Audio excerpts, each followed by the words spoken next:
Good evening, good evening, good evening. It is Monday night. It is your Monday night extravaganza, the Plastic Crack Podcast, Season 6, Episode 16. Have I changed that? Is it still 16? Has it been 16 for about 4 weeks? I don't know. It feels like it because all the bank holidays we keep stopping doing. Well, I don't know.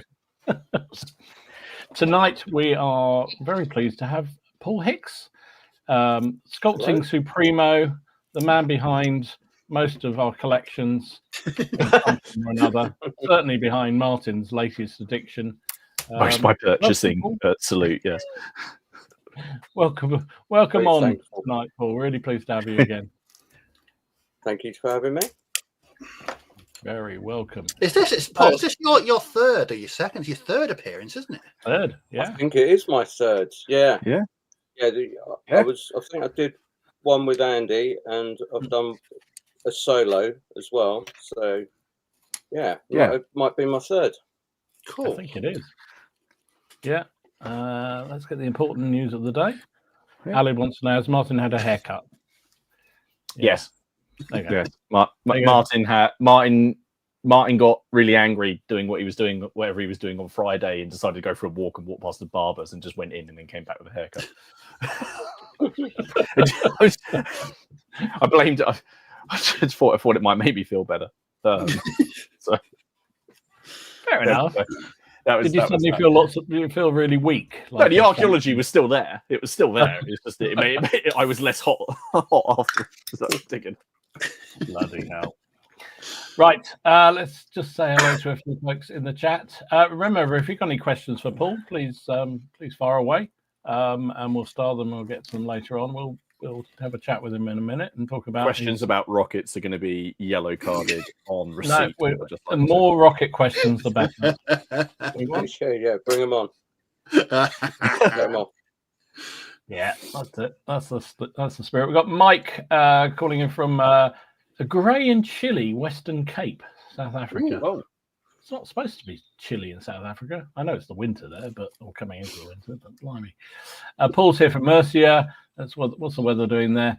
Where the sky is ominously pregnant with precipitation. God, Paul. Is that any better than watching Jason Statham films? Wow. I think you've excelled yourself there, Paul. That is extraordinary. Pregnant with precipitation. That is brilliant. Andrew's here from a sunny Germany. We got Trages here. Hello from a mostly moist Lake District. Fair enough. Moisture is coming, I think. Pat's here. Hello, mate. Mobile and Hostile. Lionheart. Simon. Nick's here. Good evening, mate. Carl's here. Alid, well, we know you're here because you've got the important question of the night in already. Red Steph's here. Hello there. Richard's here. Up from a bright Hull, painting foot sergeants from the Baron Wars set. Now that's a good set. Thank you. Grand Prix goes on. Rich M is here. No. Payden is here. Nick Someone Gaines else is dropped here. him. Oh my goodness! I guess the neighbourhood.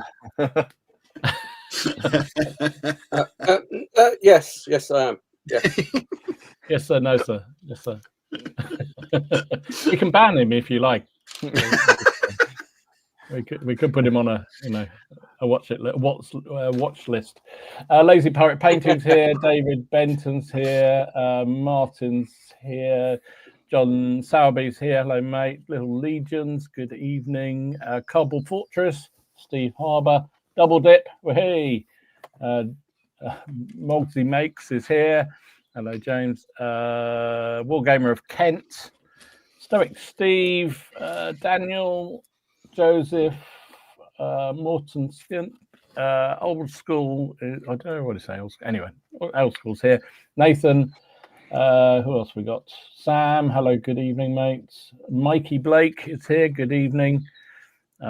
Sam. Good evening to you too. Jason B. Evening, painting up a Perry Miniatures Napoleonic Royal Artillery Howitzer and Crew. The last one I painted was 40 years ago and was made by Airfix. I see that. Yeah. String Sevens here. Good evening, mate. Walkabout Games. We've just seen Andy's here. Hello, Andy. David Kerr's here. Good evening. Gary's here. Who else we got here? Robert. It's going right to the bottom. History and Dice. And James Shako and Spruce. Good evening, one and all. Thank you, everyone, for joining us tonight on this. I mean, I'm looking out the window. It's actually quite a pleasant evening, but I think doom-laden clouds are on the way in the UK, at least.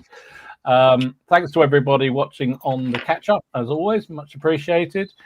And reminder, he said, that we are sponsored by our friends at Boards and Swords in Derby for all your wargaming needs. And if you use the PCP5 code, you get an additional 5% off all the goodness on there, either in store or mail order. Right. Paul. Yep. welcome. Thank you. So as I say, I know you've been on, well, established 3 times now, but I guess for those who didn't come on the earlier streams or weren't around when you were on last time, just background about how you got into sculpting and how you got into doing what you do, because you're probably one of the most prolific sculptors out there, I would think, in terms of the ranges you work for. Yeah, well, we did a news section, didn't we? Was it about 3 or 4 months ago? We did a news section, and then we realised that every single bit of news was a Paul Hicks sculpt. What? Sorry. That's what I say. I think everybody pretty much on this stream and those watching on the replay will have at least 1 or 2 of your figures in their collection, probably an awful lot more. So, I mean, how did it start? How did you get going on this mad journey? It's going to be tricky. Pretty much, I always made models at home, or my, because I've got 2 older sisters. So I think it was my dad saw an opportunity to build a model railway for me, which seemed to have started when I was about 2. So I couldn't possibly have had no interest in it at that point. So I think it was for his enjoyment. Because my first memory, I think is being told off of going near the loft hatch as a 2-year-old. So it's like 47 years ago now.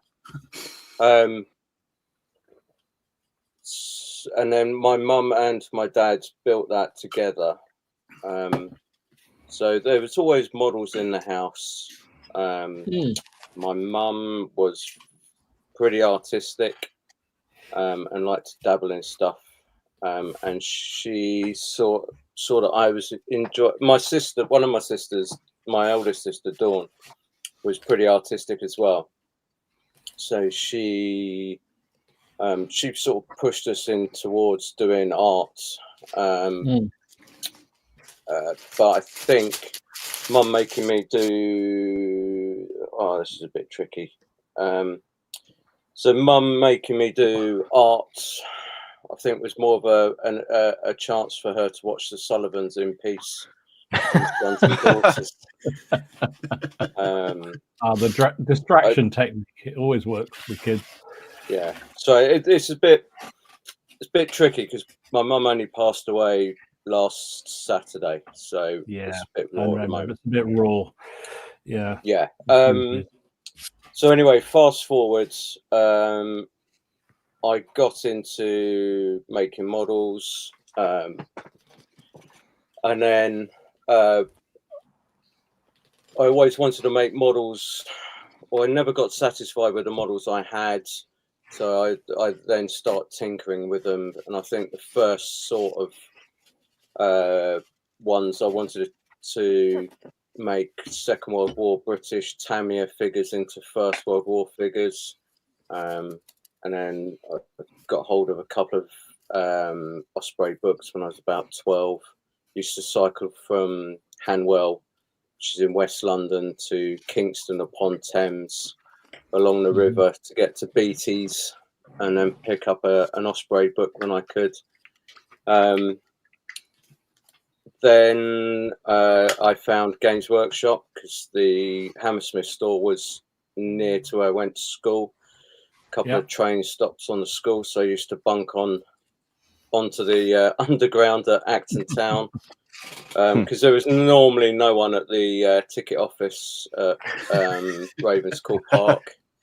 And then jump. Not that we're condoning fair dodging. No. No, I did have a rail ticket, but it was from my school station to my home station. So if I got caught past Acton Town, I was fine. Yeah. And then I just started converting figures, really. I ended up working for Games Workshop because I originally... So I've always been interested in special effects for films, and that's really what I wanted to get into as a kid. And I was interested in large figures as well, like this 54mm Airfix ones, the Napoleonics they used to do, which I've managed to buy a full set of recently. Cool. Yeah, so I've got those. Then I did did media studies at school, which I sort of got halfway through, and then somebody said, well, that's the wrong subject for you to do special effects. So I was like, right, kind of gave up, and then ended up working at Games Workshop. And then because nobody really came into a Games Workshop during the week, I was probably one of the worst retail guys they had, because anytime they wanted to push something, I was like, oh, really? You know, we have to shout war. Yeah, I was like the most unenthusiastic staff member I think they ever had. Actually, Andy used to be my manager for a couple of weeks when I moved to the Plaza Centre. But I always I had an Empire Army at the time, and I converted lots of figures. But what I've kind of found out is in Games Workshop, when I was working retail, if I was painting stuff, we were selling quite a lot of Empire figures in the store. Might not necessarily be what they wanted us to sell at the time, but I mean, yeah. Then I got into a gaming group, and two of the guys, Andy and Darren, who now have Griffin Beast, part of our gaming group. And Andy was sort of, I'd converted because we used to play around each other's houses. He gave me a chance when he got Griffin Beast to convert some figures. And then back in 2002, I'd left Games Workshop, ended up working at a wood flooring company as a salesman, which I got that job for a gaming mate. So, and then I think 2002, Battle Honours in the US wanted to do a First World War, early war range, and myself and a guy called Andy Dormer were asked to do the figures, and that was it. I sort of said to my mum and dad, I fancy doing this. And Dad just said, well, is it something you want to do? And I said, yes. And he said, well, why don't you do it? And I was like, okay. And I spoke to the wood flooring company, and they said, you know, by all means, go, you know, you're at least not going to work for another wood flooring company. Have our blessing and don't be a stranger. And then I did it for a couple of years, but it started not to pan out. I wasn't making enough money, honestly. And then I'd started Bolt Action Miniatures because at our gaming club we were doing Warhammer 44, which was a homebrew army list for that edition of Warhammer 40,000. And that's how Bolt Action started. And then the wood flooring company said, "Oh, do you want to come back and we'll give you full-time wage, but you can work part-time?" And then I was like, "Yeah, okay, yep." I'll have some of that. Yeah. So I went back and did that, and I think Then I started doing some work for Brigade Games and Lon. Back in 2007, I was doing. It was costing me money then to work at the wood flooring yard, and I think I went in one day to the wood floor. It was a day before we were due to fly to Ibiza. It's 2007, and I just walked in and I was like, it's actually costing me money. I'm down to 2 days instead of 3 days a week. I think I'm going to leave. And they went, when do you want to leave? Do you want to leave today? I was like, yeah, okay then. And then, yeah, the next day I was off to it. And that was 2007. Yeah. So for 18 years, I've done it full time. And then I was doing it since 2002. Yeah. So that's how I started. Wow. I'm sure I have forgotten lots in the meantime, though. Well, I mean, it sounds pretty impressive to me. But so that was a heck of a leap of faith for was it Battle Honours you said at the beginning that decided to suddenly get you to. Well, have you been making much? I mean, apart from converting figures here and there, have you done an awful lot of completely fresh mouldy? No, not really. I think that first week, it suddenly dawned on me that this is going to be a hard slog. Because we didn't do it on dollies, and we weren't getting very much per figure. I have to say, and it did seem it seemed like a dream job, and then it suddenly suddenly became sort of reality, really, that you're gonna have to stick your head down and get some work done. But I think we bought ourselves. My dad gave us some money to buy a Taranti hand caster or a little casting machine. So we had that for a while. So then we started to make dollies and things like that. So it was a learning curve. But if I hadn't have done it, I wouldn't have got to where I am now. No, exactly. Yeah, I mean, some months I think, it's always it's been, obviously it's a dream job for me. So anytime there's any difficulty, I always feel like I'm going to get that tap on the shoulder and someone say, well, sorry, you've had your time, now you're going to have to do a proper job. So there has been a few times like that where I've you fret, and it can be, for me anyway, play on my mental health a bit, when I know I might not, if the chips are down, I might have to find something, and I won't be able to do what I love every day. So that's quite an incentive to keep up the momentum of sculpting. I think that's something we've discussed a few times here. Is that how doing something like this, a hobby that is a hobby, and then turning it into a job, a career, a way of keeping the roof over your head. It changes that perception a bit, doesn't it? Because you have to make it work, really. If you've made that jump completely into doing it, whether it takes that fun away from it still. So it's good to hear you still love it, even if it's quite stressful. I mean, to be honest, if I didn't get to do this, and it has, I think, saved my life, because I think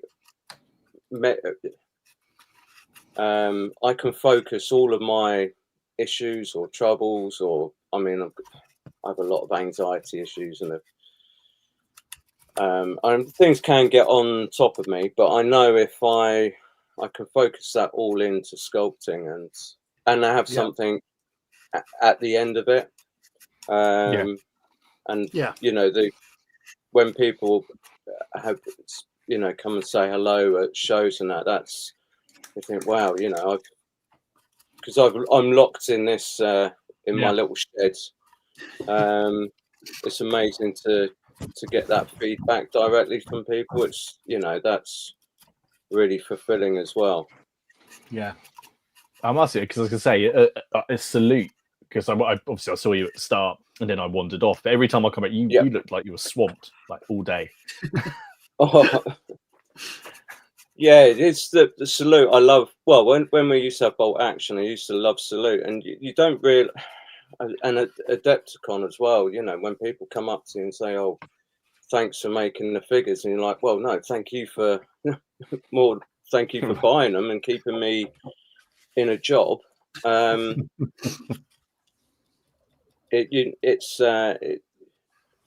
really gratifying. You know, once I see them here, I don't tend to interact with the figures once they leave my shed. You know, I don't.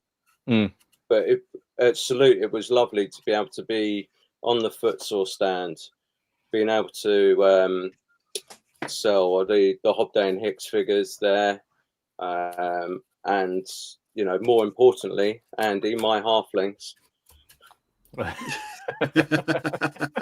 He hates halflings.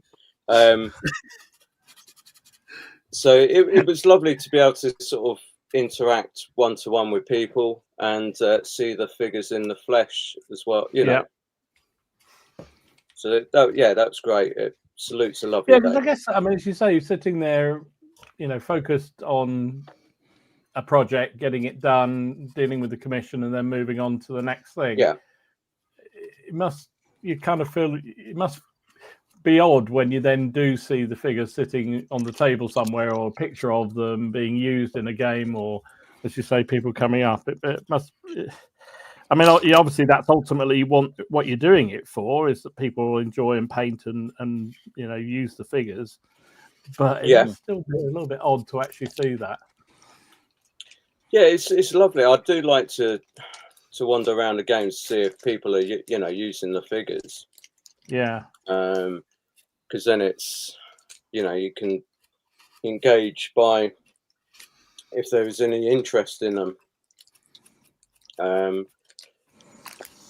Yeah, so it's lovely to see them painted up, and I love, you know, when people say, oh, "I'm sorry, I converted one of your figures," I was like, "No, that's fantastic. I'd take that as a real compliment that you've seen something different in what I've made, and then being able to convert it." Cool. But there was one guy, I've forgotten his name. He came up to me at Salute, and we was chatting away, and he said, "Oh, you used to be like the you used to work in a Harrow store, and your Empire Army was in there, and you was, when I was a kid, was talking about Bretonians, and you was sort of saying about historical stuff." And he said, "Now I'm into historical miniatures, and it's down to you." And I thought, oh, I actually managed to inspire you know, sort of put, you know, it was really nice to know that I wasn't just didn't bother talking to anyone when I worked at the Games Workshop. I did do some good there.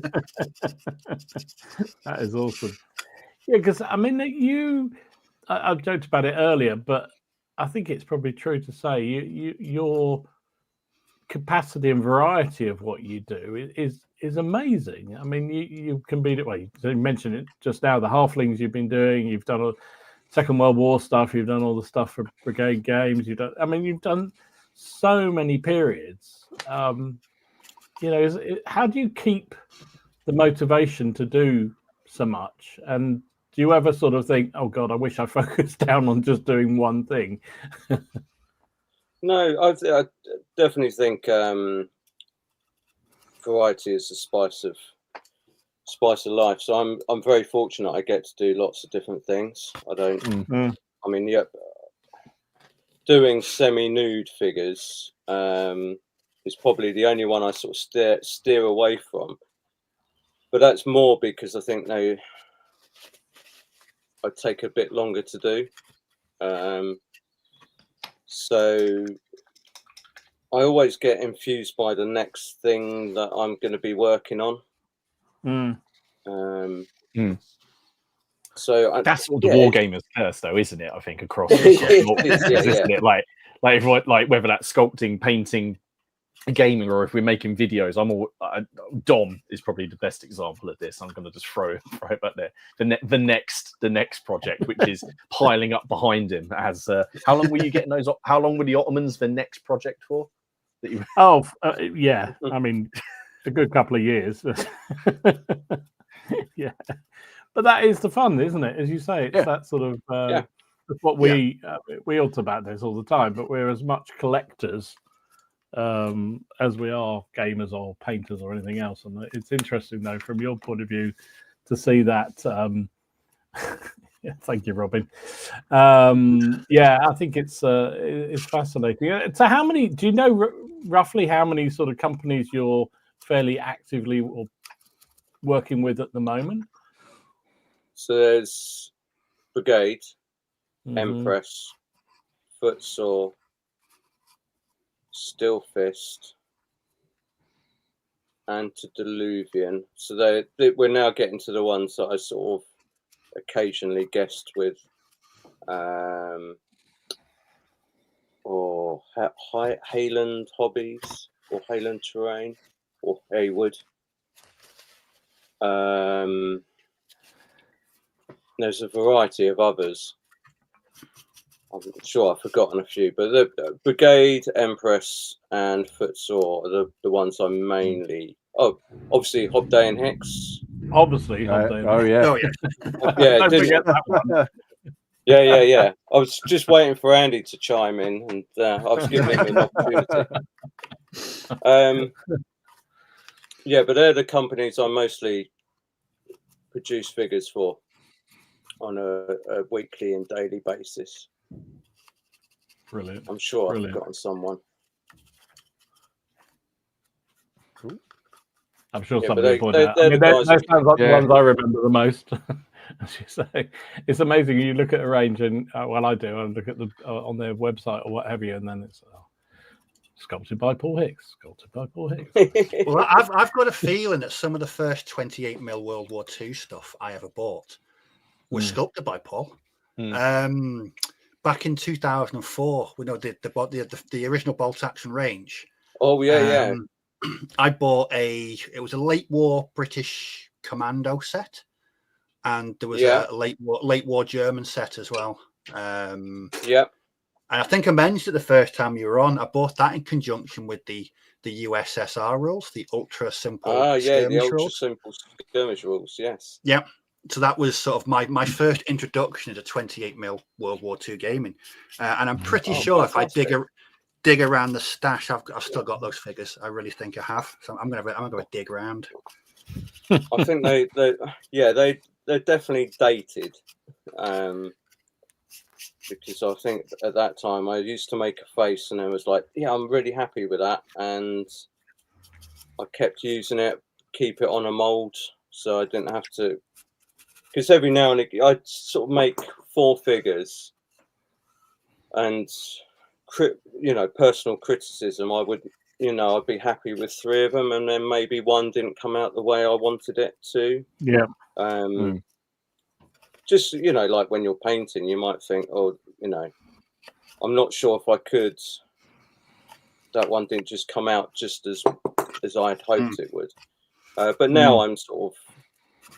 I'm getting a bit more happy with each pack that I do. So I think those early bolt action ones, the British look possibly definitely wouldn't stand up, I think, to my modern standards, but some of the Germans might do.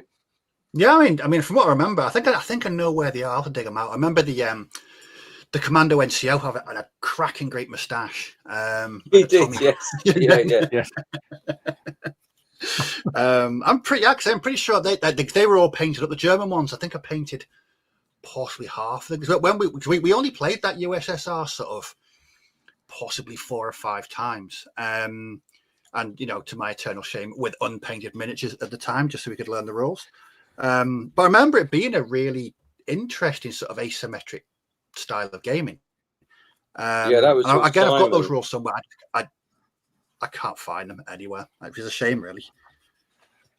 Yeah, Simon, the other day, was it the other day? It might have possibly last year. Was like they put out on the Lead Adventurers. If anyone's got a copy, can I have a look? He didn't have a copy of it. I mean, it was A5 size, wasn't it? Like an A5 sort of magazine. That's right. Style. Yeah. Black and white, but but it was. I remember. Sorry, go on. Sorry, go. No, I just remember it was some of the photographs in it of the games and the scene, etc. Really inspiring. I was like, yes, our games don't look anything like this, but that's what I'm aspiring to do. Cool. But it was a really awesome. I think what happened was we played it, and it was around about the same time we started playing War Machine, and we sort of veered off into jacks beating the crap out of each other. But I had those. I've still got them now. I do not for the life of me know where they are, and I would love to find them because I'd love to play them again. I really would. Well, I'm going to start a revival. Yeah. There you go. You are the cause of all the field grey that Steve. Yes, absolutely. Yeah. Whatever happened to Bolt Action? Huh? I never went anywhere, mate. Never went anywhere. No, that's right. Yeah. So, you sent me a couple of pictures of some of the stuff you're working on at the moment. So, should we have a quick look at some of those? Because I think. That would be nice. Yeah. Yeah. So this is more for Martin to spend. Oh, so got my paintbrush now. My paintbrush now. Yeah, so explain. I don't know. That's a command for my heavy goat cavalry.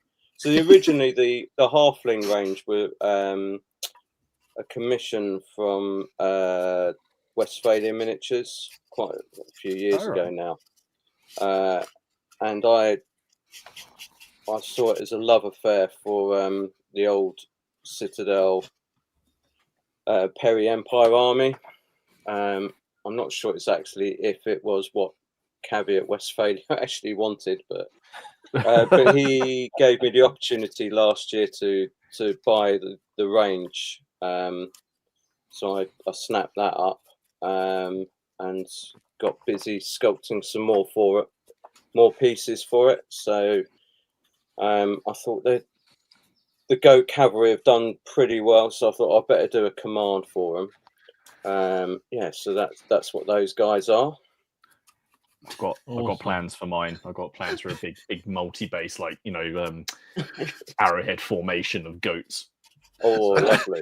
I could just see Dom's brain trying to calculate goat cavalry. It's like, this doesn't work. It doesn't matter. I'm sort of caught between sort of admiration and horror. I'm not quite sure which. I mean, they do look amazing. The figures. I know.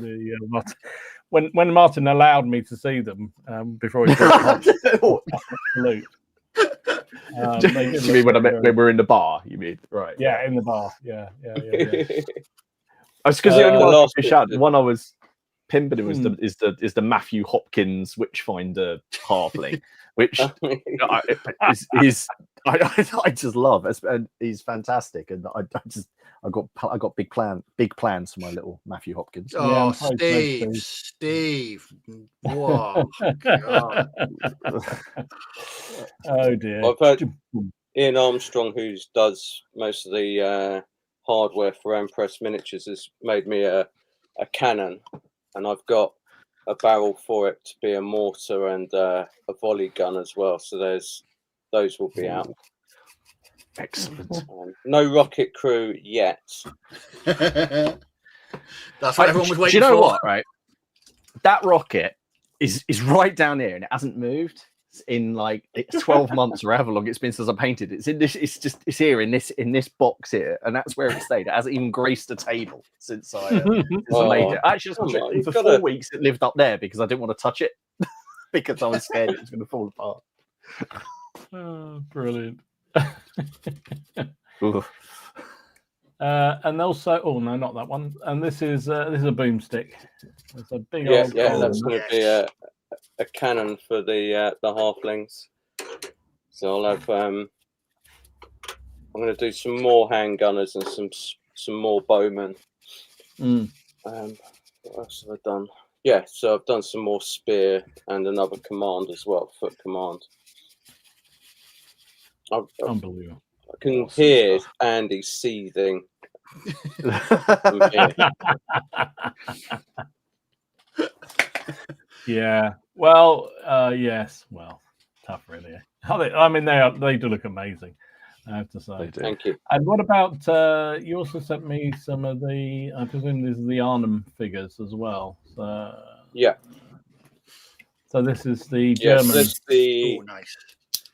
The 37mm gun. There was 2 at Arnhem, and there's a good picture of one being hitched up to a Jeep, a captured airborne Jeep. So yeah, this should have been out by now. The latest Kickstarter, but obviously with what's gone on in the last couple of months, sculpting hasn't been at my hasn't been a priority. No, quite understandable, mate. Understandably, yeah. Family comes first, and that's happens. So, but I'm kind of back into it now. So the Arnhem figures are starting to come through. So I've just done that. Now I've got some captured Jeep crews, Kubel crews, Schwimmwagen crews, and some flak guns as well that need crewing up. So there's going to be lots of crew-served weapons for the Germans. I'm so looking forward to cracking on with those as well. That's impressive. I mean, I guess the other way of looking at, you're just giving everyone a little bit more time to save up their money to buy the whole range. Yeah. There you go. Well, I've got some bits for footsore, some more Baron's War for footsore. Oh. And obviously with Hobday and Hicks got a load of dwarves and some Napoleonic Royal Marines for brigade. So that's kind of my That's on the production line at the moment. Fantastic. Yeah. Fantastic. So expect quite a bit soonish. Lovely. Well, Andy was about to go to bed, but I think he's now now you're giving him a shout out. He's probably given up. He's probably going to hang around for a bit longer. I think he was a bit unhappy with your goats. I'm just saying that. Awesome. Yeah. Listen, let's give you a 2-minute breather, and maybe we'll just run through some of the stuff that we've been working on as well, and then we'll come back and we've got some questions around. I know we talked about this before, but I was fascinated by the approaches. You know, how you go about the sculpting. I know you do a heck of a lot of research. Yeah. So talk through some of that process, and then some of the questions from. We've been starring away some of the comments and questions from people. Yeah, so they're coming in quickly. Coming in thick and fast. Yeah. So Martin, do you want to take it away? What you've been up to in the last week? Life's been busy for you, so life's been busy, but I know I've managed to get quite a bit done. Mainly around the Baron's War, actually. Good the box that was purchased alongside the halflings at the same time. So a bit like with all the with the Wars of the Roses now, I wanted to do a bit of research and things like that. And I have this kind of, what's the right word? I have a predisposition to write bastards. I know. So who I went with was I think it's pronounced Folks de Bear or Bert. I'm not quite sure yet. But basically, he's a complete arsehole. Yeah, yes, that's it, Mr. Vauxhall. And mainly because he set fire to Ely and extorted loads of money out of the monks to leave the cathedral alone. And he spent a lot of time around here setting fire to defends. So I finished. So these are the sergeants that I've done. So what I'm doing is I'm building up the retinue based on the lists that are in the box, because I figured that would just be the best way to do it, and then I can chop and change however I want. So this is them. Now his colors supposedly is red again. Heraldry is really early in this period, so there isn't really any. So I just decided to put whatever the hell I liked on their shields. And for the sergeants, I just tried to give them simple designs. And and falcons. And then these are the foot knights. So these are, cheers, Andy. These are Falsterber's mates. This is his horrible band of friends that follow him around the fens doing. Yeah, this is his mates. I don't think he had a lot of mates. I read a quote. Essentially, like it was a really successful relationship between him and John, as long as John had money. So because he's a mercenary essentially, and he's just an asshole. Everything he does is for money, and then after the Barons' War, he comes into conflict with, well, pretty much everybody. But he owned loads. He went through East Anglia, like burning all the castles. So this was them. So I just went through just creating heraldry. That flag is from Ian from Flags of War, and there's two symbols for Mr. Vauxhall, saying there's the Griffin, obviously, which is why Vauxhall has its symbol. Or there's this, I can't even remember what it's called, but it's essentially a flower. And I thought I'm having the Griffin because it looks cool. So that's him. And then, I just picked whatever designs. And then you might see that little design in the back on the shield. The black shield is actually the same as what I have on my Wars of the Roses Mercenaries for Ruckus 250 years later. So that's the progenitor back there. And then here he is himself. Here's the bastard. His Falsterber. And what I did was I got a transfer from the Mighty Brush. I was very impressed with this. But it comes as a plain white transfer. So I then went over it and added details to it and added a bit of color because I was trying to get it to match the flag. So you can see the flag's got a bit more color on it. And so I went through lots of weathering. I really enjoyed them. Because the only war games Atlantic Plastics I'd done to this point was I'd done the Peasants, hadn't I, for the Wars of the Roses. I'd used the Peasants' War sculpts that someone had sculpted for Steel Fist, and I mixed those.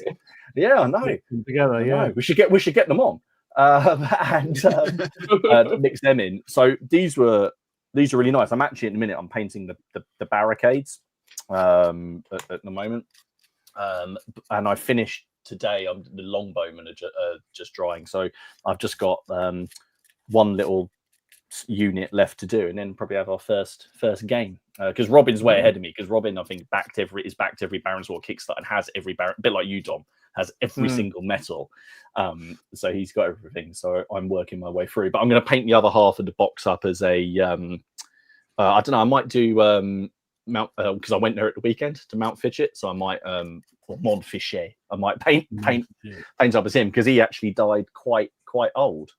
After quite a long time, he survived quite a... Anyway, that's what I did for those, and then I did this. Dom, you'll recognise this. So, yes. So that's from. So this is from the Briarwood range of miniatures, as produced by Parabellum Games, and this is I talked about them before and the quality of their printing and their the PLA printing. It was FDM, not PLA, FDM, and it was just.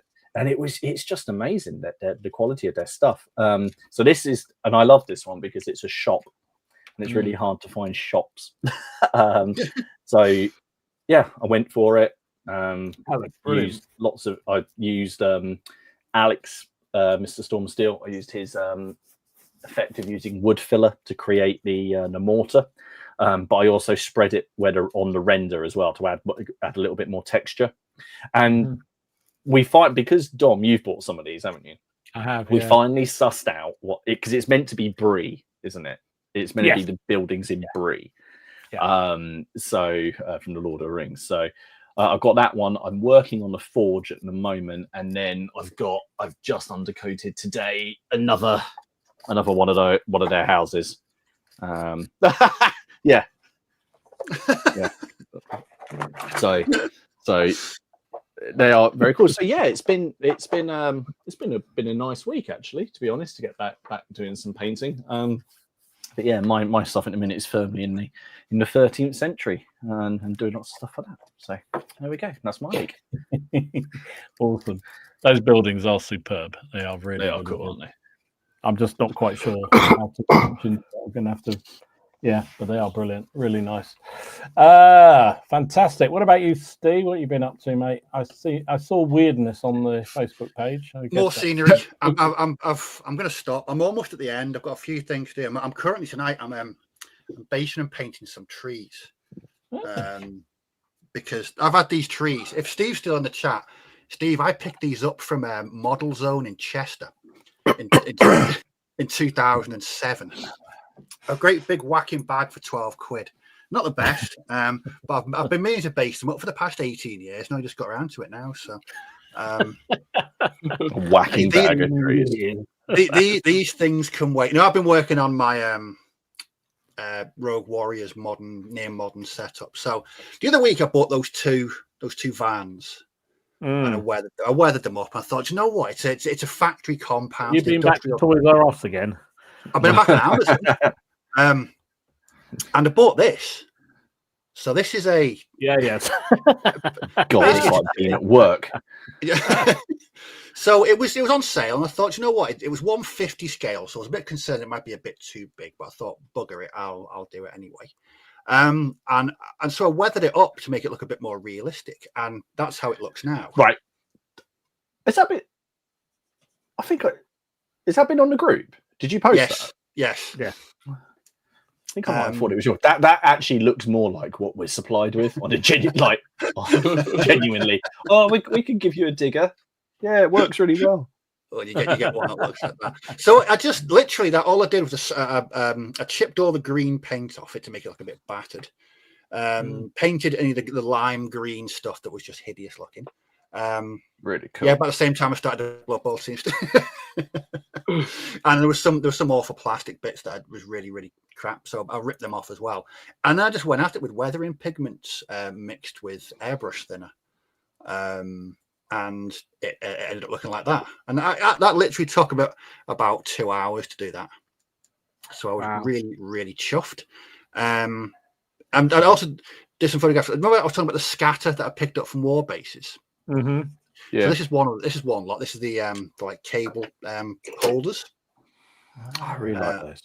That's just a really small, a really simple MDF kit. And this is my favorite. Always reminds me of the young ones for some reason. It's the sofa with an mat thrown over it. That's just a resin piece, really, really nice, and it's just something a bit different. Then the other week I made those. I did like a prototype of fencing made from mesh film that I got from Amazon. So I've made 10 of them now. So they like that. Oh, cool. So I've weathered them, put some rust on, put some moss, then there's some tufts. Putting the tufts on those on Saturday morning was tedious. It was horrific. It was really boring. But they're done. So that's 10 sections of mesh fence. And I also made some barbed wire as well. So have you got a sort of table layout in mind, or are you just sort of freestyling it? I want like an industrial factory compound HQ, more of an industrial thing with lots of fences and barrels and scatter. I've got those buildings from war bases, the pre-painted ones, tilt-up ready ones. And yes, so I've just got to get these. I want to finish these trees off, mount as many of these as I can on the MDF bases from Warlord Games. I picked some of those up last week. I'm gonna make a river as well because I've got a possibly. I've got this old plastic river that I bought years ago. It's a bit crap. So I want to paint it and put some water effect on it and then put some actual mud down the sides. But I did actually start painting some figures again for the first time in 3 weeks after work today. So I'm back on my 10mm undead. So I'm painting some undead cavalry. But yeah, so mainly this week it's been scenery. So I really want to get back to painting some miniatures very soon. Awesome. What's Dom been doing? It's been a weird week. I'm gonna say that right up front. I think I seem to have sort of loosely been doing terrainy stuff as well. well, I'm going to call them terrainy things. Either that, or I'm channeling my inner Ken. So I started with something a bit more sensible. That's so I did another building, which I'd actually assembled last week on the stream and painted it up. So it's just. Where's that from? It's one of the Perry ones or Renedra ones, isn't it? I think it's wooden plastic one. Yeah, plastic. Yeah. Oh, nice. I had it in the stash and I pulled it out and I thought, right, I'm going to put that together and paint it up. So there you go. That was fun. It's always fun to get some of these things just done, isn't it? Yes. But then the weirdest thing I got on with, channeling Ken, I think. And not only that, but then. And not only then. Them. But that, no, well, they're going to go on rails, mate. Of course they are. That's what I'm working on now. Is that like a kid's train set? It is. It is a kid's train set. It's a Christmas train set. I was going to ask if it was a Christmas train. I mean, I'm just getting Back to the Future. That's what I'm... Yes. Well, funny enough, that's what I thought. I mean, I got it mainly for Wild West games, but then I thought actually at a push it could work for the Boxer Rebellion stuff because trains featured quite heavily in the same sort of period-ish. And I don't know. So anyway, I don't know why. They've been sitting under the desk for ages and ages and ages, and I thought during my very long Zoom calls last few weeks, I thought I'll get on and do them. But I had underestimated how much paint needs to go on those cheap plastic toys from Hong Kong. Jeez. I mean, I undercoated them to an inch of their life, and then so many layers of paint. It's just, and I'm still not entirely sure I'm happy with them. But anyway, they're terrainy pieces, aren't they? So they'll do. It's just bizarre to get around and do that. So that was that, and then I showed this on the Facebook. I was really pleased with this fella. This was your fault, Steve, because you were talking about him the other day. Oh, this is a different one. So mine was the. Is yours different? Yeah, mine's the. He's got more of a. I mean, it's very similar, but it's not the. No, it's not. It's not. But it's still allowed. Not weird shit then. It's weird. It is weird shit. Yeah, it is. It's a Badger Landsneck mercenary. Can't you tell, Paul? Come on. This is Dom's sort of mild association to some vague historical period takes it slightly out of the weird shit category. Exactly. It's allowed because it is a historical period. So it's because it's wearing because if a badger was dressed as a Landsneck, that is how it would look, and the armor would be that way. Therefore, in Dom's brain, it's just weird. So yeah, there you go. So that was that. So that was I'd really enjoyed doing it. They're always so much fun to paint up, and it's a big bugger as well. And I think I've showed this on the Facebook page as well. But I recognise those. Yeah, you printed them for me. So before I had my printer, so that's a load of piano Bavarian Napoleonics, which. Nice. Yeah, it came out all right. Although I'm such a cat-handed fool. I painted them up, did all the base stuff, and then dropped one of them. So after the muskets got broken, I had to then go back and stick them back on. Oh, it's a pain in the arse. What a buffoon. Anyway, so yeah, that was fun. So nice to get them all worked through. Yeah, lots of good stuff. And at the moment, I'm painting rails. Because why not, really? I need to have a base for my trains, really, don't I? Okay. Is it in tribute to Ken? He's here in spirit. That's well, I was actually disappointed he wasn't here this week because I would have shown off my train to him. Mind you, probably moaned about it in some way. I think you can actually put batteries in it and it will run around the track, but I'm not going to do that. Mind you, the amount of paint I've shoved on it, probably nothing will move anymore. But anyway. Right, enough of the frivolities. So, Paul, back to you. Thanks for bearing with us on that. Cool. I know last time you were on, I think it was last time, you talked a lot about all the research you did for particularly around the Arnhem stuff. And I was much taken by kind of just how much work goes into, sculpting. So I just thought, when you're starting to, when you get a commission, say for a range of figures or some sort of sculpting work, how do you approach that, and what's the sort of steps, and I guess sort of how long does it take to go through all that research before you actually start putting modeling substances together and actually making the thing? The 9 times out of 10, there, Martin, just saying. 9 times out of 10, the research is done by the customer, right?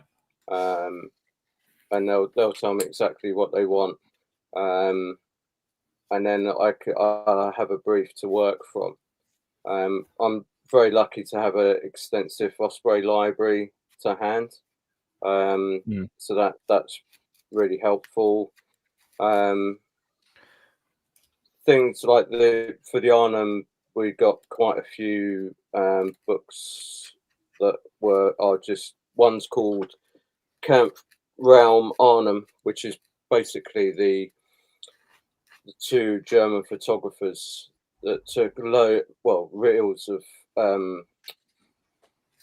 pictures, but they're the ones that you generally see from the battle, like the Jack Reynolds flicking the V's, those guys. So there's and then I sort of go through, especially like 20th century or anything with a photographic reference. You can go through and select the fit, the equipment and the posing from the photos.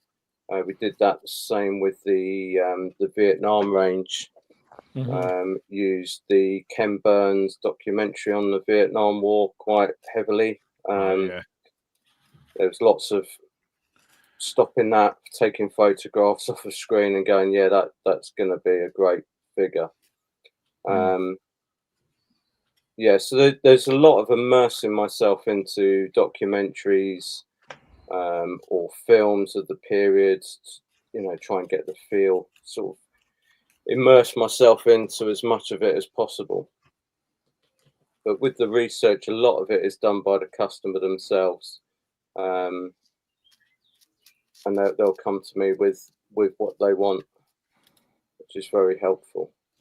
And how long does it roughly take from when you get a typical commission to when you actually deliver a project? Well, it depends really. I'm asking for Andy's sake, I'm just saying. It can vary. It depends, how many figures, who the commission's from, because I do have some priorities with different people. It honestly, it does vary. Sometimes if it's something I'm not used to, it can take longer. It's as long as a piece of string, really. Who I'm working for at the time. I've been known to sort of turn around commissions pretty quickly if it's for like a pack of figures, and I'm being able to sort of squeeze it in between or do it on downtime. If it's like someone needs something for a show, I can turn it around quite quickly, but it really does vary. And we can see you're working away on something there now. So everything you do is a physical sculpt. You've never tried using a computer and doing the using digital sculpting tools. I've tried. I mean, before I'd say, I'll be digital, not digital, traditional, all the way, and I can see the benefits. As the wargaming world's progressing, and see it will be something I need to sort of get on with. But I had some scans of some elves that I did for Hobday and Hicks with a very high resolution scanner. It might be a way of being able to combine traditional sculpts, sculpted in a way to be scanned, possibly. something we're looking at. I wouldn't mind looking into. That's interesting. But would never say at this point. I wouldn't say never because I need to kind of future-proof my job really. So we'll see. Is it a very different skill set? It definitely felt like a different skill set. But I likened it to when I've learnt a new process with sort of scale modelling. That you do something and you're not sure how it's going to progress from what you're doing. So I don't know if I don't know what I'm doing is actually going to end up being what I want the final figure to be. At least with traditional sculpting, I know that if I push here, here, and here, and put a line in there, I'm going to get exactly what I want. Right. The other thing is I should think this comes from not having a 3D printer, is not having something instantly form in my hand that I think a lot of the I've always been mesmerized and sort of think it's magic where people can make something that's really realistic in a physical form. So whenever we used to go to museums, and I think science museums still got those wonderful not overscale, but large scale model airplanes in their flight area, which is like hasn't changed for about 50 years, and I hope it never does. And I always found those more interesting than the actual exhibits. So any kind of models really fascinated me, not because of what it is, it's just the fact that somebody's made that out of nothing using their eyes and their talent and, to produce something which is perfect and tiny. I always found that fascinating. So, yeah. I think the fact that I wouldn't have that straight to hand is also something I would have to overcome. But I'm sure, we'll never say never. I mean, there was a time when I would say definitely never, but, times change. Yeah. Do you fear that if you didn't, you sort of be out of a job in 10 years' time or so? If you didn't swap over, well, or at least... that is a distinct possibility, isn't it? I don't think people would not want what I made. It's the delivery. That's what I mean. I mean, because everything is now moving to STLs, or increasingly so. All plastic, plastic miniatures. Yeah. That's. I mean, that is a big anxiety of mine. Like I need any more, but thanks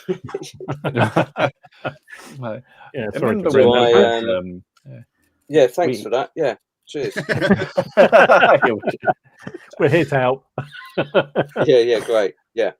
So I think there's always that in the background that do I?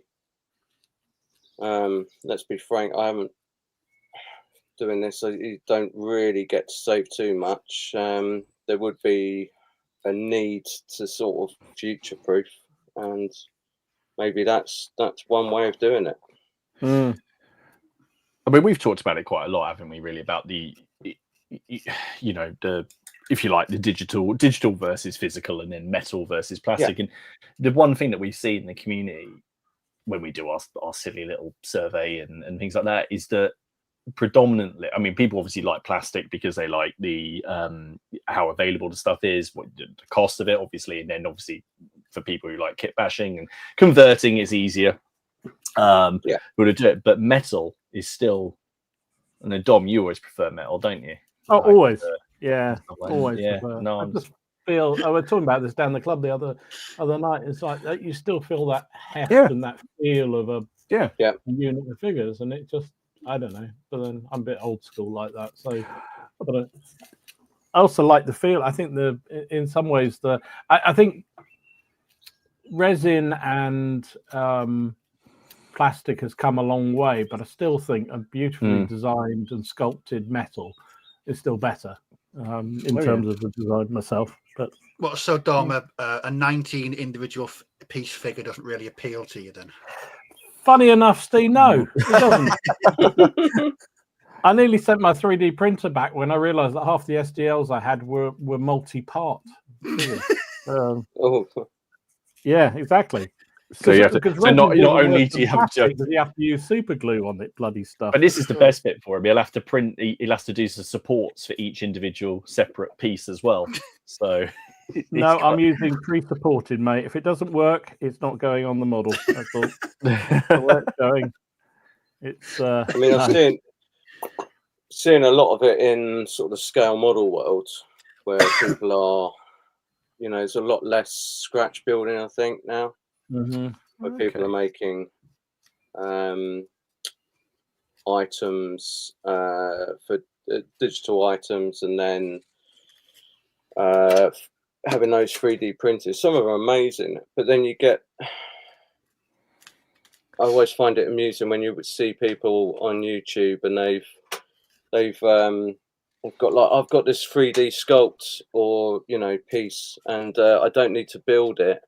But I need to sort of now spend all that time sanding all the layer lines off and then cutting all the supports off. I'd rather get a kit and build it and then have something, as opposed to have to do all of that cleanup.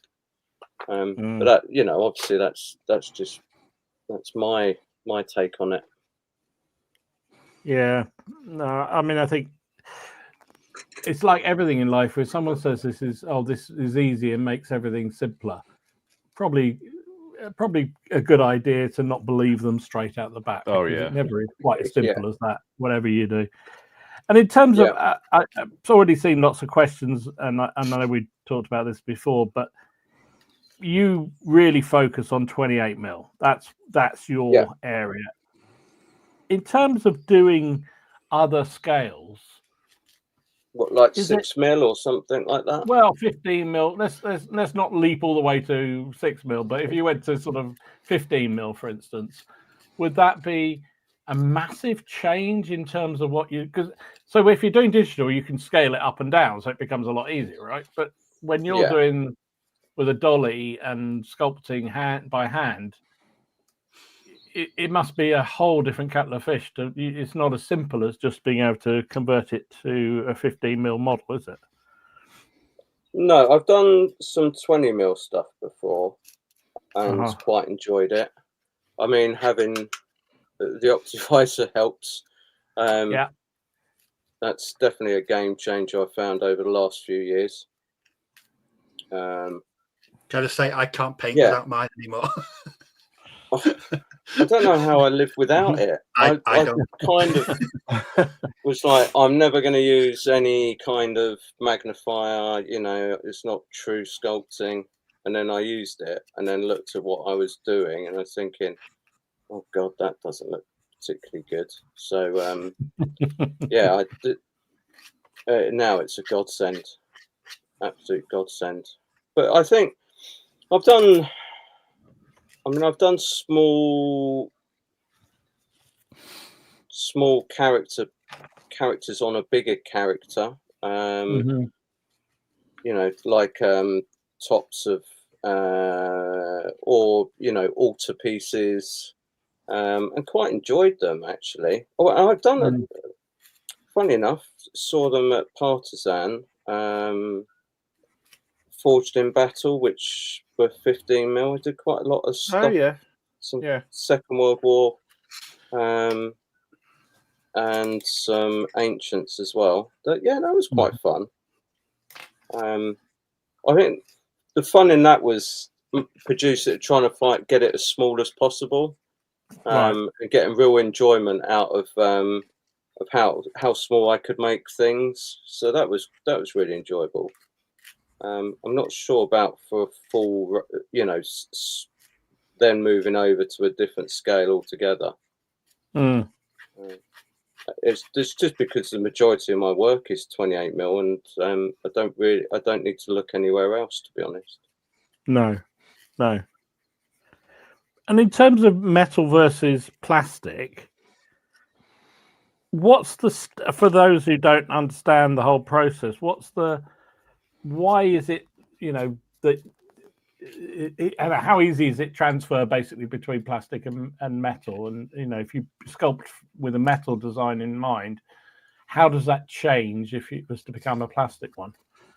Okay, well, the main issue with plastic over metal is the initial tooling costs. So for a mold for metal figures, I mean, you're talking between 60 to 80 pounds for a mold itself. And on there, you can traditionally get about 16 figures on a mold. And it's a rubber, 2-piece rubber. And obviously you put the figure in. There is some constraints that you can't sculpt too many gaps with arms, so you have to keep those quite close to the body. You can't produce anything that's sort of too far out, because obviously you've only got a depth in the mold itself.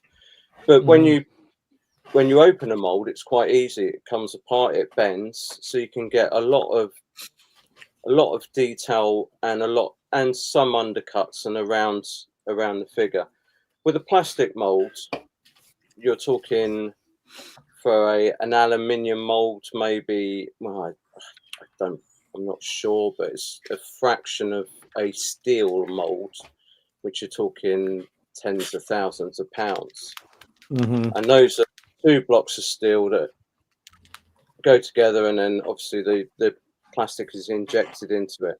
The thing is, you can't have, if you imagine these 2 blocks coming down, you have to sculpt everything in like an oval, and it has if it has any cuts, they have to be slightly off. You can't have anything coming in, because those molds, if you then inject plastic, when they open up, it's going to rip it apart. Right. So that's where the magic of the Perrys, how they get those figures to look so natural and so much detail, and because that's where they're the true masters of. They're able to produce that level of fluidity into their sculpts by those constraints. So yeah, take that into account. It's just, any company that make a quality set of characterful plastics, their sculptors have worked really hard to make those work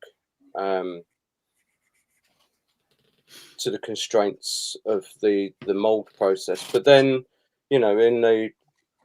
it's metal is quite, once it goes into the mold, it doesn't take too long for it to you can turn it around within a week. So the production is a lot cheaper, but the actual cost per figure for production is a lot more than firing plastic into a mold. So those are the major differences. So metal must, it does. Metal kind of sounds like it's a lot easier to design fluidity, movement, that kind of stuff within it, rather than the plastic, because of those limitations of the molding process. Well, yes, in a single casting, in a single figure, yes. Yeah. The minimal model building by the customer at the end, because you might have the odd weapon or arm that's not attached. But that's about it, really. It's all, so it's a lot more cost effective for a small company to be able to get into the miniatures miniature bit industry by producing metal figures. But I still see it as an opportunity where these companies will then produce sets of plastic figures. If they're going to produce lots of front Napoleonic line infantry. That gives a small company the opportunity to make all of the exciting Napoleonic stuff, which, you know, just won't be cost effective for a plastic company to produce, because you know they're like, for one unit that might be really colourful. That's ideal fodder for a small company to do, and then they don't have to do all of the donkey work by producing line infantry, because people won't, you know, it's already there for them at a reasonable cost. Yeah. Well, that was the sort of thing that War Games Atlantic did with the Prussian reserves, wasn't it? Where there was just basically rank after rank of fairly generic Prussian infantry. Yeah. I don't think it even had commands in it. So the idea is you went and bought your command from somewhere else, metal probably, and put that in amongst the unit. And it was a cheap way if you wanted to bolster out your, you know, kind of provincial Landsknecht type forces. Yeah, it's good. They're doing a Dark Age one on there. Well, I was looking at the list of upcoming stuff, and it just says Dark Age unit builders. So I imagine it's the same. Yeah, same kind of thing. Same sort of thing. Yeah. Also, I mean, it's an expensive hobby. So I mean, if there is other ways that, you know, people can use, you know, tactically use their money, and you've just got to make sure that you produce figures that people will want, that are, you know, going to excite people, and that's hopefully what I can sort of bring to the companies that I work for, is being able to produce figures that people will ultimately want, you know. So hopefully keep yourself on the job. Judging by the reaction every time a Kickstarter goes up, the way you just the sculpt, the reaction we get on there, I think there's definitely those people out there. That's for sure. Most of them are in this group. Well, the Arnhem one, that was, I always wanted to do paras after, you know, sort of not after doing the ones I did for when I owned Bolt Action, but sort of really didn't get to do much after. But we knew full well that a lot of people had British paratroopers, but we wanted to do Arnhem, but, you know, a few days into the battle. But you wouldn't really be able to do that in plastic, because, you know, who would want a load of half equipped paratroopers when it will be more cost effective to do the fully equipped one. Well, we've talked about this before as well, haven't we? Because, you know, people's wish lists against what is actually feasible, you know, in plastic. You know, we were talking about it when Warlord do the epic, you know, releases, and, you know, what people want, and you sit there and go, yeah, but what's the actual viability of this range? How's it, you know, the plastic, you know, versus metal? And then we get into the what's the right word? I can't remember. Dom had a good word for it. I think we can repeat it. But the eye wantiness of wargamers. Probably can't say that. It's an interesting one, isn't it? Because I mean, I think that's, to me, almost the beauty of the hobby as it stands at the moment. You've got a number of relatively large, in historical at least side of things, companies producing a large number of bulky units of traditionally plastic, but there's so much room for other ranges of smaller companies to come in with a bit more specialism, shall we say, or to do more character figures, or to do the unit that only ever fought once in, you know, in the entire war period, but we as wargamers must have in our army, that kind of stuff. And I think that's the beauty of it to me. And then when you layer over the kind of the whole 3D development as well, of our friends who love to post in all the channels about how they can sculpt figures for everybody, you know, I think that's it's fascinating at the moment, just that variety that's going on. Do you ever look at other people's ranges when you get a commission to say the German paras for this Arnhem Kickstarter.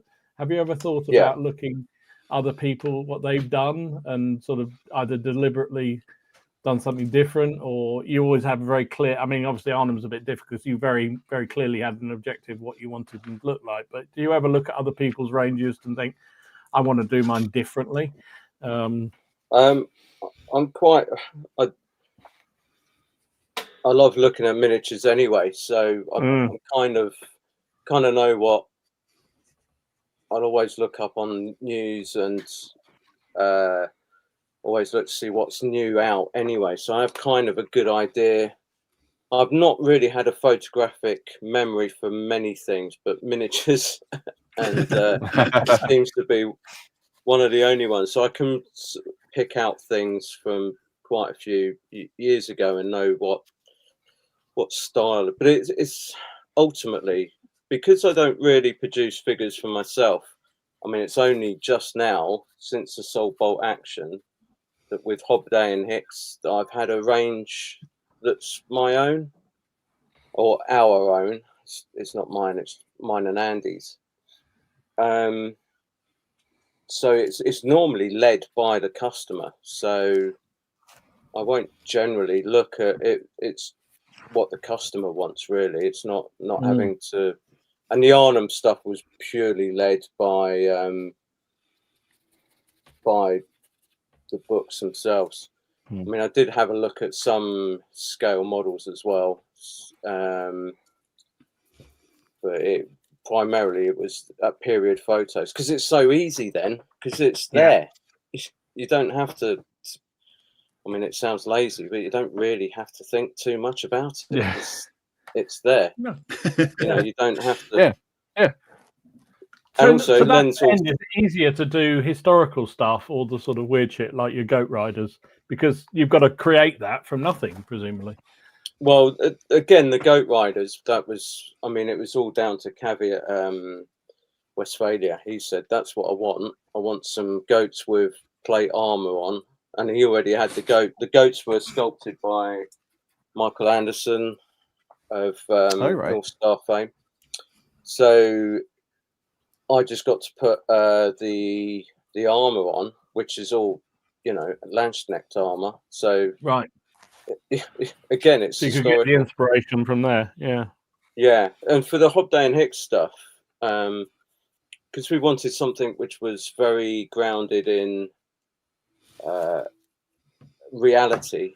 I'm not my fancy. If I read a fantasy book and then something I don't think is right, it will completely destroy the whole thing. I can't believe I can't get into it. So we needed something which was really grounded, and especially for the elves, myself and Andy had a session where we just fired pictures, historical pictures, to each other of references that we liked, and then we fed it into a human AI machine that was Peter Dennis, and said, "These are, you know, chats. Peter Dennis, can you put these together for us?" And he did exactly that. And then it was just like how we commissioned him to do some concepts for us. And they came back, and it was just like having an Osprey book on elves, really. And I was like, right, that's it. It's flicked the switch in me. I can take that on. Right. But to do it as a, you know, it might work for one or two figures, but I think when you think you've got to do a whole range of the orcs were a little bit more because they're quite individual. There was lots of different references I went for. Might have watched the Lord of the Rings animation from the 1979 on repeat quite a few times. But we wanted a real grungy, you know, sneaky look about them. So you do find yourself after a while going, well, these have all got to be individuals, but then I don't want them to look too individual. You can get stuck in sort of a loop, and the workflow sort of doesn't come. Just because I know there was a lot of people in the group And obviously there's been quite a lot of buzz around sort of Hobday and Hicks. I remember when we were at Salute, Robin wanted to get that air elemental. He said, I have no need for an air elemental, but I've seen that one and now I want it. How did, because there were miniatures were teased for a while in the art where it was teased. So what actually what's the story? Why did you guys decide to just go? If it's just something you guys wanted to do fantasy wise and then go for it, well, something a bit different. Yeah, well, myself and Andy are big proper 1980s 1990s Warhammer fans, and I think one of the things that really sparked my imagination was 3rd edition Warhammer. You had that bit, there was about a bit in the back, about 3/4 of the way, which had this huge game, had like the polystyrene mighty fortress at the end, had boats at one end, and it was vast, and there was like photos from sort of ground level, line of sight, and that really excited me. So we both was really into that aesthetic, and I think it was when we were doing the villages for Baron's War. What was it now? Is that 1, 2? It was the Death and Taxes one, so I think it was the 3rd one. Yeah, so it was the third one. These would make great fantasy figures like the villagers. And we thought, and then it kind of just snowballed from there, really, about what we could do, and that kind of excited, sort of got us thinking about doing the fantasy range, and then like a lot of the inspiration for those elementals, and those were just talking like between me and Andy, especially at Adepticon last year. The idea of the undead came over, beers basically, and we wanted a different take on the undead, and I think we came up with the idea that they're not all dead, but they're just reanimated. They have live servants, and a lot of it is just vibing off of each other and sort of getting excited that way. I think that comes through, like when you see the interactions on the groups now, especially because you and Andy obviously you interact a lot, on all those groups to see like across those, and I think you can definitely see that, and I think that really resonates with people as well, and then makes us spend money. I'm just looking up there. I'm just looking at my shelf behind me, which is obviously like Baron's War, halflings. And then I've got a bit of a gap, so I'll have to find something to fill that with at some point, maybe elf related. Can't remember last time I did an elf. Elf related, love it. I haven't done an elf for years. I can't remember. I was just thinking the last time I painted an elf. My God, I think it was my dark elf. I'd be in my dark elf army. I don't think I've done. I think it after just painting rank after rank of crossbowmen and that pissing Hydra, well, you can but do not like the really old Hydra. Yeah, well, Andy's written it, the lore for the elves, that they're not all, there's, not all of them have to be goody two-shoe elves. You can, I like a nasty elf. When we used to play D&D, I don't think we ever had a good elf. They were always something surreptitious. One of my friends, just wanted this, he banned elves from his game. He absolutely hated elves. He banned them from D&D. We had the elfless world in D&D. Seems very drastic. That's awesome. Right, let's have a little pause and do a little bit of news. Not that there is a huge amount, I don't think. And then we'll look at some of the questions we got in for Andy. There were a few earlier on. If you've got any more questions, please put them in the chat. And remember, I'm going to do the YouTube thing now. Remember to like the stream, and also remember to subscribe to our channel if you're enjoying what you're hearing tonight. Right, let me get the video up. A bit of news. Let's do that.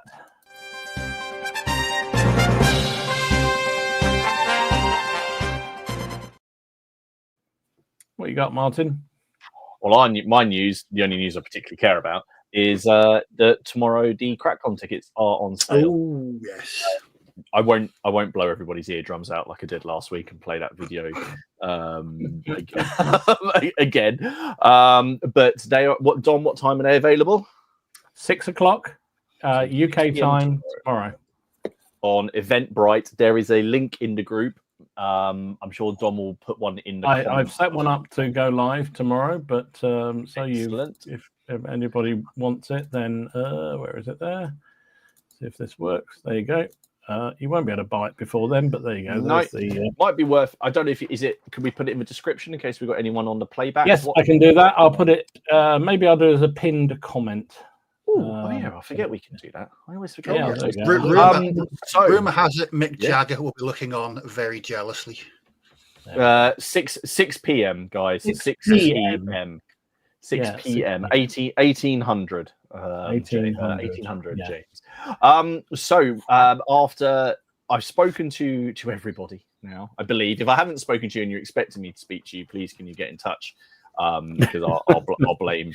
That's not about anything in the world, just about CrackCon games. I'm just saying, if you haven't spoken to Martin, then about the games, that's really. We have our games list. We have 1, 2, 3, 4, 5, 6, 7, 8, 9, 13 games. So we have 13 games, which is quite. I want to play in about 10 of them at least. Now, if you are putting on a game, you do not need to buy your ticket at the link on event. You don't have to get it for Eventbrite. Nope. We have your email address, or we should have your email address. Please send it over to us. If not, and Dom, the harbinger of the wallet, will be in touch separately. It's like the toll man, the ferry man. He's coming. But so what I'm going to do, if it's, I will quickly just run down the list of games. Now, I will be putting this up in the Facebook group as normal. However, until the tickets go live, the comments will be locked. So people, there's none of this like, I want this game, I want that game, whatever. Once it goes live, you can book into the games in the normal fashion, and it is first come, first served. However, as always, people will make room for you. If you aren't on Facebook and you want a list of these games, I will make a shareable version, which I'll email to Dom, and he'll put it in the link as well. And you'll just be able to click on that, and you'll see a list of the games. So just so we got quite a variety. There's a good variety. Now, Robin and I are going to be running a big game for the second battle of St. Albans. A good clash between the Lancastrians and the Yorkists, and half the table will be built up and be the town, hence all the buildings. That's going to be fun. That's going to be 4v4. We have Alex and Mark are putting on a World War I game called To the Green Fields and Beyond in 54 mil. A trench raid game, and now they've got an AM and PM slot, and they've got 2v2. I have spoken to you. That's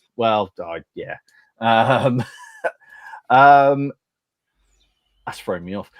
We have an awesome looking homebrew game for the War of the Worlds that Nick's put on. Now, Nick won our best looking table thing last year. Big airship and explosions. Now, he's been working for the last year creating what are they called in the world? Tripods. Tripods. And he's got those. So he's had those printed, and they are massive. So he's got his own homebrew game, but it's apparently a fast play game. So it's a massive game, but it's fast play. So that's going to be 3v3. Gary is putting on General Darmay 2, rather, and he was looking at doing Aspen Essling. So that would be awesome to see. Now the big game, which is happening upstairs, which is taking up 18 foot of gaming space, is the second day at Gettysburg, which Steph and Alid are running. That's 6v6, and they're using Pickett's Charge. So that's that's going to be interesting. We then have Rich and Mark, who are putting on the Williamite War in Ireland, and they're using Beneath the Lily Banners. And I got to see a little taster of that at the CrackCon 5.5. where they had some of their forces out, and they looked amazing. So I'm really looking forward to seeing that. Mr. James Morris of Midgard fame is going to be there demoing, running games of Midgard. He's doing a morning game and an afternoon game, and his game is called Over My Dead Body for Trojan War. So I'm guessing they're going to be fighting over Patroclus or Achilles. I'm keeping away from that one. I guess it's but he's bringing his awesome setup. So that's our ancient thing. So we're going to have Midgard there. Tim Bickerdine and Aaron are going to be putting on What a Tanker in 15 mil. And they've got some modifications they've made to it to make it a little bit more interesting, put their own twist on things. So looking forward to that. Mr. James Cutts is going to be running NAM 68, probably with a bunch of sculpts that Paul's done, I imagine. And that's going to be a drop-in game NAM to show us. There you go. Oh, yeah. It's an A1 so can you do an A1 Skyred? You've got until October. Oh, okay. And so that's going to be a drop-in game. We have Nick and Ian who are putting on a bolt action World War II game. And at the moment, I believe that's AM and PM, but that very much is going to be people get in touch. You want to play some bolt action. Mike Peters is coming back, and he's going to be running more Here's the Ruckus in drop-in games through the day. And I don't know if you saw the table, James did Mountbatten for Midgard at Partisan, and quite rightly won an award. And Here's the Ruckus did as well on the demo. He was doing his Robin Hood one, which looked awesome. Matt Wright is going to be running More Time. We're giving some classic More Time on there as well. And I'm finishing off. Paul Richardson is running 7 TV with a modern Cthulhu twist on things, and that's a drop-in game as well. So there's a large variety of games on there, so very much looking forward to it. So get your tickets.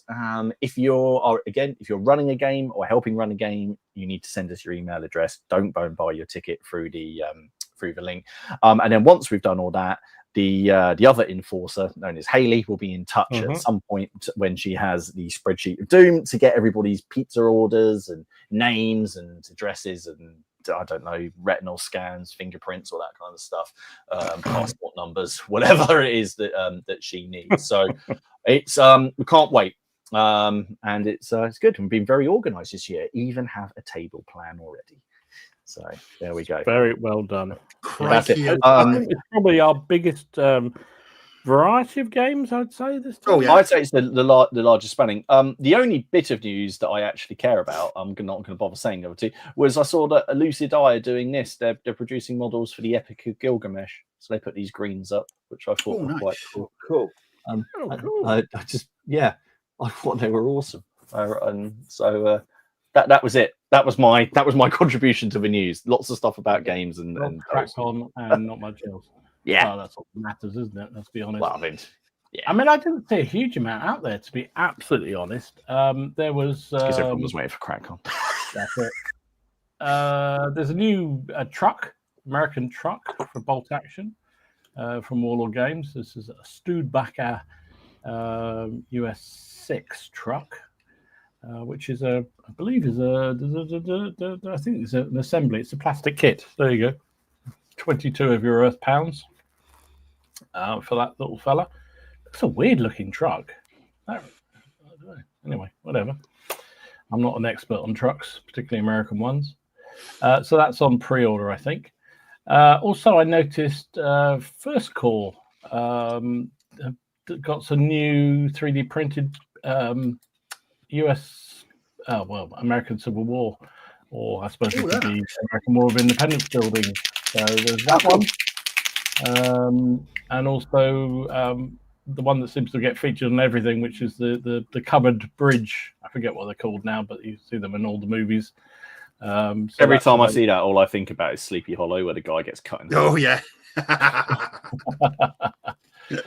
And I also did see some work from our esteemed guest that's gone up. So, it's amazing.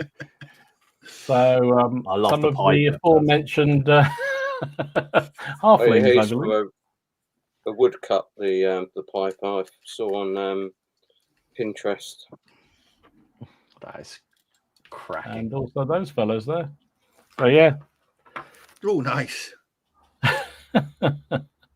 I know C likes a cod piece, so I put that in special. I am a massive fan of a good quality cod of a piece. halfling with a halfling cod pieces. A halfling cod piece. Yeah, I'm at that. Getting a special. That's some deeply specialist shit there. That is some, your Google search history. A specialist watch list, more like. Holy smoke. Right then, let's have a look at some of the questions we got in for Paul. So Nick asked the question, which of your sculpts cause the most issues to you? Oh, that's a good question. Normally it's what your sculpts cause the most issues. I guess you could take that any way you like, but, is there any one that you just really struggled to get right? It took a lot longer than it should have done, or one that you couldn't do the research on, couldn't find what you wanted? Or? Generally, it's the first figures I'll start on a new commission. Okay.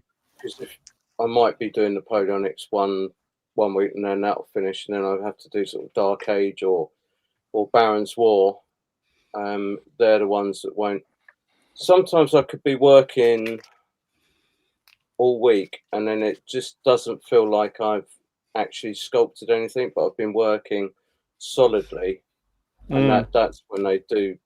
It just feels like you're not getting anywhere, and then you'll go away for the evening, come back, and then you'll just do a couple of things on each one, and then they seem to be finished. Right. But it's that normally the ones that give the most issues are the start of a new commission or plate armor. I'm not a fan of plate armor. I seem to have a mental block of where plates should finish. So I do have to work doubly hard to try and get that to look like it works, and that will take quite a lot of working over, and lots of to-ing and fro-ing. So they're the ones that cause me the most issues. So you sort of like when we're painting large armies of troops and whatnot, people always say you shouldn't start with the elite unit or the officers. You should start with the rank and file just to get yourself warmed up. So it's a similar kind of process for you, that you have to get warmed up into the period and into the theme before you. Yes. So generally, I will have when a commission comes in, I'll have a look to see what can be streamlined and turned into dollies. And then I'll enjoy. I do enjoy doing equipment, but obviously I'm doing it over 30 figures, the same piece of equipment. The consistency won't be there towards the end, because one, you'll just get bored of it, and then I'll tend to speed up, and then you might have just missed something, or it won't be the right size. So having those made and the dollies made, and then they go off, and then you'll have a period of a few weeks where you won't have seen them, and then they come back and you get all excited about doing them, and then you can then pose them. And the bit I enjoyed most on a figure is the face. So you can then do all the faces, give them all a bit of an expression. A little bit of headcanon doesn't go amiss, because then that adds to the character of the figure. And then they're sort of done, and that's when they get really, really enjoyable. So sometimes the rank in the file can be the most exciting bit and the most enjoyable bit, and then sometimes doing the actual characters can be the ones that do take a lot longer. And I need a fair bit more work. So sometimes it can work the other way around. It could be the rank and file. For your point of view, you want to crack through them as quickly as you possibly can. So a more complicated figure is probably less desirable in terms of, well, it might be good for the motivation. It's not desirable for the bank balance sort of thing. No, and I won't take any money up front, because I know if I took money up front, I would consider that job done, and it will just go to the back of the pile. And that way, if I do, if something does take longer, I'm not beholden to anyone. So the motivation for getting the work done is even more paid at the end of it. It's getting paid, yeah. Yeah, because I need to get paid. I think we can all follow that too. That logic. Is there anything you've been commissioned to do where you've just gone, no, that's no, not my kind of thing, or you started and had to sort of realise that isn't what you want to do?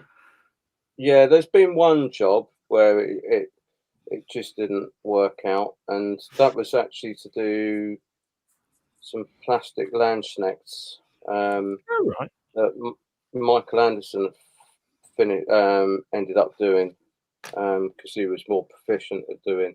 It just got to the point where it was the first time I ever tried to do 3-ups, and maybe if I did it now, it might be a different outcome. But at the time, it was just ended up costing me money. So, there's a certain amount the customer will want to pay, and they don't want to pay for your, learning curve. No, yeah. So that was the end of that. But 9 times out of 10, I mean, there's been the odd one where people have asked, and I've just no, I don't fancy doing that. Yeah, I remember the last time you were on, you mentioned a rather strange World War II certain division commission that you wouldn't touch. Oh, yes. That always, it might have been, was it the Dale of Angus? Someone asked you to do the Dale of Angus? Oh, yeah. That always stuck in my head. I thought, why anybody in their right mind would even just, no. No. I still worry about that chap. He's floating around somewhere. I'm sure he's on a watch list. I remember the Perry saying something similar when they were on once. They were talking about somebody wanting them to do a concentration camp. And it was like, really? Why? Oh, Jesus. Why? Yeah. Yeah. Anyway, let's move on from idiots like that. Major Clanger asked the question, does Mr. Hicks have a favourite historical period? We've covered what you're working on at the moment, but do you have a particular historical period that you like? I mean, I know you really like, you're into model planes, aren't you? That's what you really love doing. Well, I see them. I haven't really.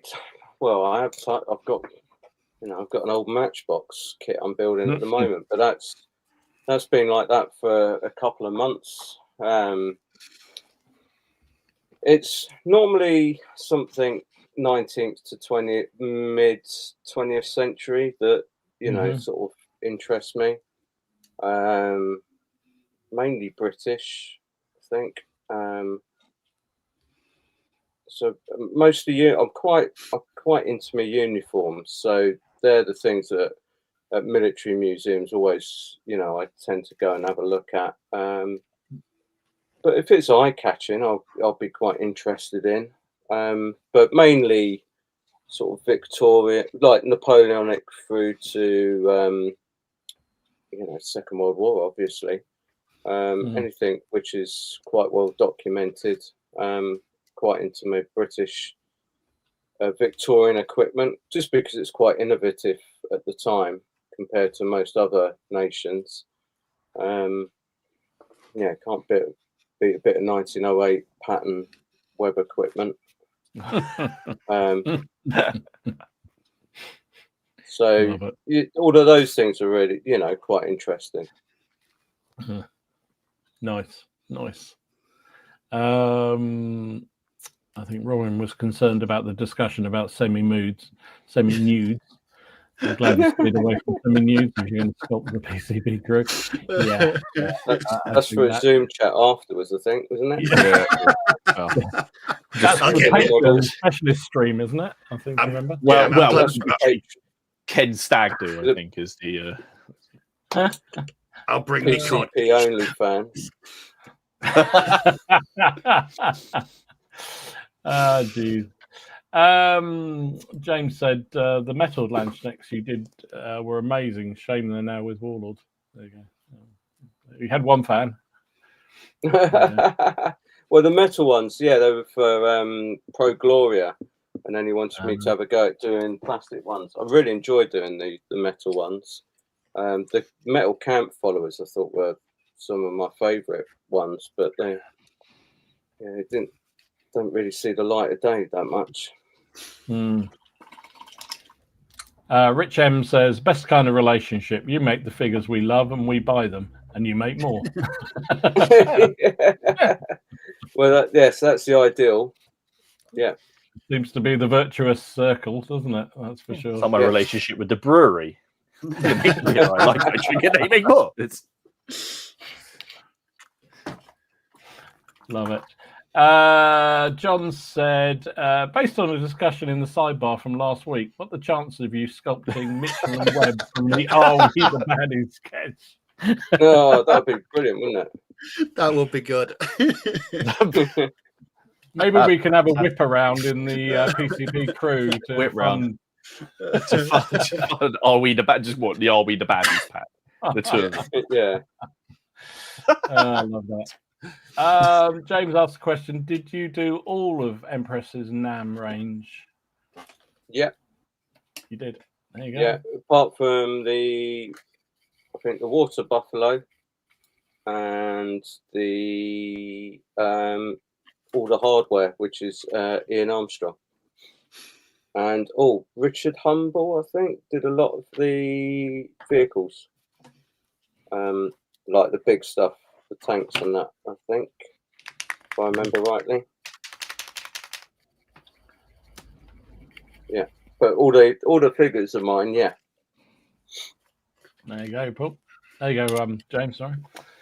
Sam asked the question, Paul, do you ever sculpt something on your own and see if the companies like it, or is it only ever commission basis? I've thought about things. I guess extending that, would you actually, if you had an idea of something, would you go to a company you think, well, they might well go for this? I've been very fortunate, like Brigade and Empress. I think the Paras were, because we were going to do Soviets, but then Mr. Putin made them not. We didn't think a Kickstarter Soviets in 2002 would be too good to do, so we shelved that idea, and then I think that's when I sort of mentioned doing Paras. So there is a little bit of I can get away with, sort of suggesting stuff to people. I'm in a fortunate position where, that if I suggest something that, that does get thought of. Have I done well? When I did the mutton chop miniatures, Musketeer before they were footsore with Bill Thornhill, I did a load of very British Civil War figures, which I did for myself, and he ended up taking those on, asking me if I would sell them, if he could sell them. So yeah, I think that's about the last time. I haven't really had the chance to sort of do anything.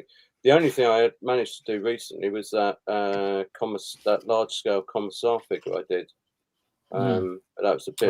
That was a bit more therapy for myself, to be honest. Than seeing the update photographs on that was just phenomenal. To go from that really basic one up until how it looks now, just brilliant. Absolutely brilliant. You.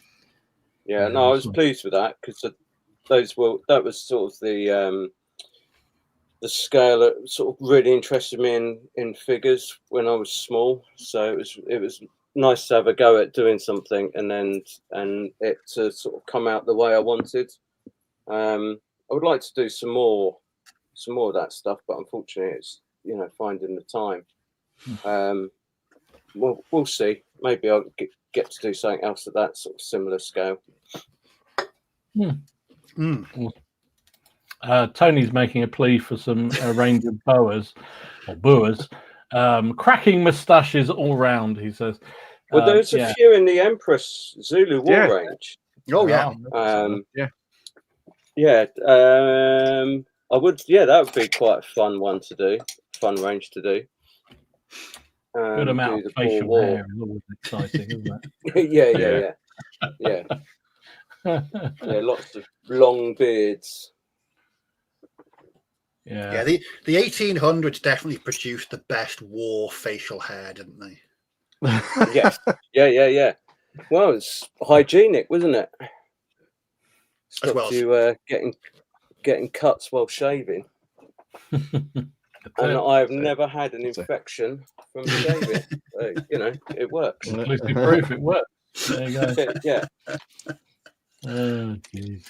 I know James had a question. Here's are 3D printed parts useful for sculpting process for something like weaponry that's very machinized in appearance? Yeah. As long as they don't come with those horrible lines all over them. Yeah. And that you have to then file off. It's like, no thanks. But, you know, it's getting better. But obviously, you know, some straight line stuff that's then cleaned up and then cast possibly in resin. That's, you know, that's useful. It's just a different way to skin a cat, really. But I do marvel at the stuff that Ian Armstrong does. Just makes out of bits of plastic card, which just make me, you know, it's magical, really. I'm sure he probably does it just as quick as somebody with a doing it on a computer. Because he's been doing it so many times. David's probably correct. Facial hair, ACW generals, no contest. Probably true, to be fair. Yeah. Burnside with his great big bugger grips. Yeah. I think they were bulletproof, weren't they? Allegedly. Yeah. And Paul asked, whoever this is the last question, Paul asked, how's the rugby going, Paul? It was going all right. I, at the age of 49, got somehow drafted into the first team. Blimey. Which I think it was just out of necessity for the amount of injuries that we've had. But it was ended up being all right. I think every time I play, I do sort of wonder if this will be the game that I'll get injured, and as long as it's not my hands or my eyes, I'll be quite happy. Oh God. So yeah. But touch wood, nothing so far. I am looking to do pre-season, which will mean I'll play probably next season. But we didn't get demoted, so that's good. Okay. So you still, you're not having to go up a level in terms of the skill levels around you're playing against. Yeah, that's good. No danger of being called up for Australia later on in the year. No, I'd have to turn that down. Awesome stuff. Right, we are almost at the end, so let's do a quick whiz through some of the pictures from people's of people put up on the Facebook page. As a reminder, we do try and do this, pick up some of the bits and bobs that people have posted up there. If you're on the Facebook page, just stick pictures of what you're working on and games you're playing, because it's always great to see what everyone's up to. The only caveat is don't post pictures of bootleg T-shirts. While they're really really funny to look at. I have also had. I think the 3D printing crew are getting a little bit cleverer, because they're actually attempting some of the questions now. I had one today that I think the scale was 1 to 8 and period was any, which I thought was kind of interesting. They're answering now. Yeah, they're adapting. Yeah, so they're morphing. I think it's AI taking over. So anyway, right. Let's have a quick look because we haven't got an awful lot of time. I just realised a bit late on the day. So DJ was showing off some of his lenses. Hey, lovely stuff. Look at that. Oh, cool. I love those. That kit is fantastic. That is superb. Love it. Kurt was showing off one of his, several pictures from his Kings of War. Is it Kings of War? Kings of War tournament. Yeah, tournament, which just looks. Just every time I see it, I can't even work out which way round everything's fighting there. It's coming in from every angle. Scrum. Yeah. Ashley, these are his 18mm Dutch Belgian for Waterloo campaign. Cool. Oh, nice. The AB miniatures. Look beautiful. AB. Very nice indeed. And Aaron has been working on his British Napoleonic gun crew. I think they're the metal ones from what I remember. Yeah. Very good indeed. What's happened there? David has been working on his English Civil War. Nice. These are Northampton Dragoons, apparently. Nice. So I haven't seen any ECW for a while, so it's not for a long time. Actually, you're right. Yeah. Dan was showing off his Qua game. I love this. The good old Quas doing their stuff.